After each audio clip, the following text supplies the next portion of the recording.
Everyone, आज के session में हम लोग कुछ महत्वपूर्ण प्रश्नों को देखेंगे जो परीक्षा की दृष्टि से बहुत ही महत्वपूर्ण होने वाले हैं।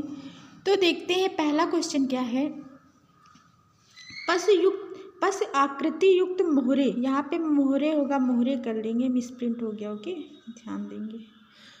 तो पस युक्त आकृति की मोहरे कहाँ पाई गई हैं? ए ऑप्शन है राजघाट, बी है सारनाथ, सी ऑप्शन है मोहनजोदड़ो, डी ऑप्शन है नालंदा। तो पस युक्त जो मोहरे हैं वो कहाँ पाई गई हैं?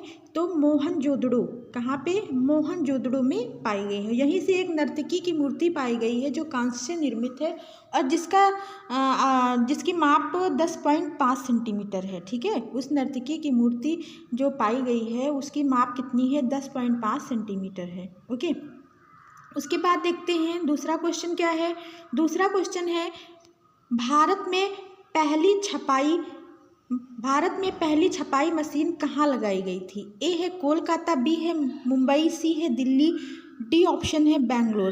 तो भारत में जो पहली छपाई मशीन कहाँ लगाई गई थी? तो कोलकाता में। और कब लगाई गई थी? तो 1780 ईस्वी में लगाई गई थी। सन याद रखेंगे, 1780 ईस्वी में ये छपाई मशीन लगाई गई थी। ओके, अगला क्वेश्चन देखते हैं। जापान में कला चिंतन का आधारभूत तत्व माना जाता है, किसको माना जाता है? तो ए ऑप्शन है युगेन को, बी ऑप्शन है आत्म चैतन्य को, सी ऑप्शन है रस सिद्धांत को, डी ऑप्शन है प्रेम को। तो किसको माना जाता है? युगेन को। तो A will be right answer. Okay, next question है art is the correction of nature. Art is the correction of nature, ये उक्त किसकी है? ठीक है, ए ऑप्शन है प्लेटो, बी है अरिस्टोटल, सी ऑप्शन है भरत मुनि, डी ऑप्शन है क्रोचे। तो art is the correction of nature, ये उक्त किसकी है? तो अरिस्टोटल की है। ओके, मतलब अरस्तु की है। ओके, फिर आगे देखते हैं अगला क्वेश्चन क्या है। क्वेश्चन है उस चित्रकार का नाम बताइए जो घनवात से संबंधित है। तो ए ऑप्शन है ग्रीस, बी है पाल क्ली, सी ऑप्शन है एडवर्ड हॉपर, डी ऑप्शन है देलार्का। ठीक है, तो जो घनवात से संबंधित है वो ग्रीस है, हार्न ग्रीस, इनका पूरा नाम है हार्न ग्रीस। इनको घनवात की तीसरी बंदूक कहा जाता है। ठीक है, हार्न ग्रीस इसका राइट ऑप्शन होगा। A will be right answer. A will be right answer. Okay, next question है ला ग्रांडे जत्ते द्वीप पर एक रविवारी अपराह्न, ये रचना किसकी है? ठीक है, तो ए है सोरा, बी है सेजान, सी ऑप्शन है देगा, डी ऑप्शन है पिकासो। तो ये पेंटिंग, ये रचना किसकी है? तो सोरा की है। ठीक है, जिसको श्यूरा कहते हैं, जिसको श्यूरा भी कहते हैं। ओके, जिसको श्यूरा भी कहते हैं। ओके, ये किस काल से संबंधित है, किस कलावाद से संबंधित है? तो ये नवप्रभाववाद से संबंधित है। जॉर्ज सोरा, इनका पूरा नाम है जॉर्ज सोरा। ठीक है, तो जॉर्ज सोरा या श्यूरा किस काल से संबंधित है, किस कलावाद से? तो नवप्रभाववाद से ये संबंधित है। ओके, फिर अगला देखते क्वेश्चन क्या है। क्वेश्चन है मानवतावाद किसकी कुंजी है? ए है पुनरुत्थानवाद, बी है स्वच्छंदतावाद, सी है यथार्थवाद, डी ऑप्शन है उत्तर प्रभाववाद। तो मानवतावाद पुनरुत्थानवाद की कुंजी है। A will be right answer. Okay, अगला देखते क्वेश्चन। अगले हैं शंखो चौधरी का जन्म कहाँ हुआ था? ए है बंगाल, बी है बिहार, सी ऑप्शन है केरल, डी ऑप्शन है महाराष्ट्र। तो शंखो चौधरी का जन्म कहाँ हुआ था? बिहार में हुआ था। और इनका जन्म कब हुआ था? तो इनका जन्म बिहार में 25 फरवरी, कब हुआ था? 25 फरवरी को हुआ था इनका जन्म, 1916 में। 25 फरवरी 1916 में इनका जन्म हुआ था। ये मुख्य रूप से मूर्तिकार हैं। ये कौन है? मुख्य रूप से मूर्तिकार के रूप में प्रसिद्ध हैं। ओके, और इनको ये ललित कला अकादमी नई दिल्ली के अध्यक्ष भी रह चुके हैं। ये ललित कला अकादमी, कहाँ के? ललित कला अकादमी नई दिल्ली के ये क्या अध्यक्ष भी रह चुके हैं।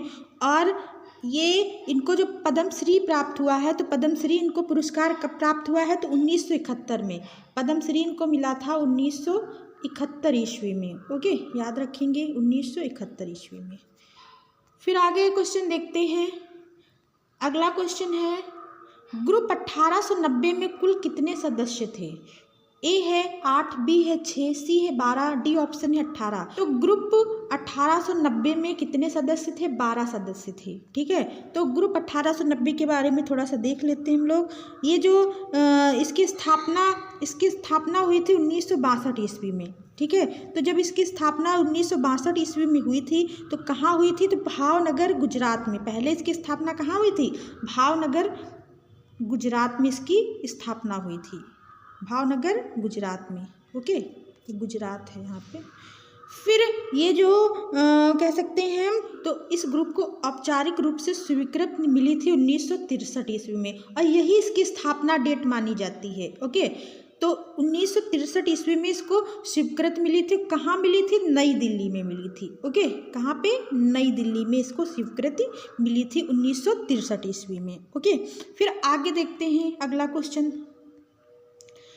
है, किसने सर्वप्रथम government school of art Kolkata में महिलाओं के लिए दाखिला प्रारंभ किया? Very important question. ए है नंदलाल बोस, बी है ईवी हैवेल, सी ऑप्शन है मुकुल चंद, डी ऑप्शन है लॉर्ड यहाँ पे किचनर होगा। तो किसने की थी? तो मुकुल चंद डे ने की थी। किसने की थी? मुकुल चंद डे ने की थी। और मुकुल चंद डे के बारे में हम लोग कुछ जान लेते हैं। इनका जन्म कहाँ हुआ था?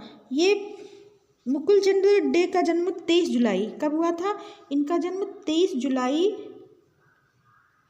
1895 ईस्वी को कहाँ होता है? तो इनका जन्म हुआ था श्रीधर खोला, जो वर्तमान में कहाँ पे है? ये वर्तमान में बांग्लादेश में पड़ता है। कहाँ पे पड़ता है? बांग्लादेश में पड़ता है। ठीक है, श्रीधर खोला में इनका जन्म हुआ था। ये आरंभ में 1905, ठीक है, 1905 से 1906 है ना, 1905 से 1906 ईस्वी के मध्य इन्होंने रविंद्रनाथ टैगोर से शिक्षा ग्रहण की। कहाँ पे? तो उनके निर्देशन में ये शांति निकेतन में शिक्षा ग्रहण की थी। किससे? रविंद्रनाथ टैगोर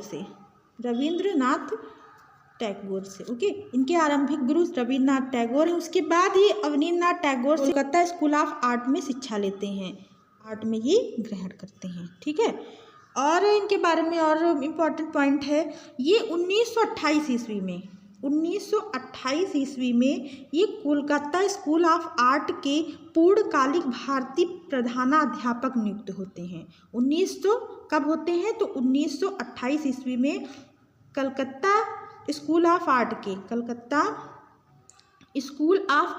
ये पूर्णकालिक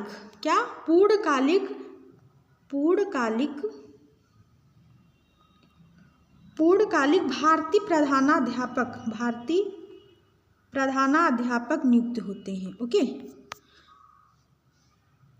और ये भारत के ड्राई पॉइंट एचिंग के अगुआ कलाकार माने जाते हैं। और मुकुल चंद डे क्या है? भारत के